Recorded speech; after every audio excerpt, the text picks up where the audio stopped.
5h, 7h. Europe 1, bonjour. La revue de presse internationale à 7h moins le quart. Nous partons d'abord en Irlande. Bonjour Clémence Pénard. Bonjour. Vous êtes à Dublin pour Europe 1, à la une de la presse irlandaise ce matin. Israël qui a décidé de fermer son ambassade à Dublin, titre The Irish Times. Annonce faite par le ministre israélien des Affaires étrangères hier après-midi. Une décision profondément regrettable, réagit le Premier ministre irlandais Simon Harris, qui déclare sur X rejeter catégoriquement l'affirmation selon laquelle l'Irlande est anti-israélienne. Il ajoute en revanche que l'Irlande est pro-paix, pro-droit de l'homme et pro-droit international. Le gouvernement israélien estime que le pays a franchi toutes les lignes rouges, cite la RTE, après la décision de l'Irlande mercredi dernier de soutenir l'action en justice de l'Afrique du Sud contre Israël devant la Cour internationale de justice. Pourtant, comme le rappelle The Independent, Israël n'a pas appliqué de mesures similaires à d'autres pays, notamment l'Espagne, qui a, elle aussi, annoncé son soutien. Direction maintenant la Corée du Sud. Gabin Tellen, vous êtes à Séoul pour Europe 1. Les gros titres des journaux sud-coréens. À la une de la presse ici, la destitution du président Yoon Suk-yeol.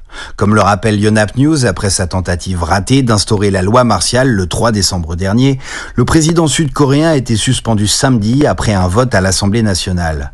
204 députés en faveur de la motion de destitution et 85 contre.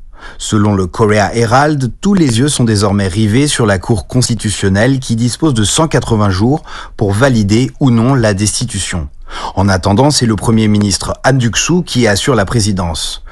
D'après le Korea Times, dans un climat de tension grandissante avec la Corée du Nord, le président par intérim a fait savoir au président Joe Biden qu'il ne baissera pas la garde face aux menaces du Nord. Nous partons enfin au Canada avec vous, Alexandre Lepoutre, correspondant d'Europe 1 sur place. Qu'est-ce qui fait la une des médias canadiens ? C'est la crainte d'une guerre commerciale avec les États-Unis. Une grande question mobilise le pays et c'est Radio-Canada qui la résume. Comment riposter à Donald Trump ? Le futur président américain promet de taxer à 25% les produits canadiens si rien n'est fait pour sécuriser la frontière. Une menace qui divise le Canada, écrit le quotidien La Presse. D'un côté, ceux qui veulent ménager Trump et de l'autre, les partisans d'une réponse forte. Par exemple, l'Ontario qui veut boycotter le Bourbon américain et même carrément couper le courant de New York au Michigan. CBC rappelle que la province canadienne alimente à elle seule plus d'1,5 million de foyers américains. Une chose est sûre, déplore CTV News, face à la panique, il n'y a aucune action coordonnée du Canada, au plus grand bonheur de Donald Trump. Merci Alexandre Lepoutre, merci à nos correspondants.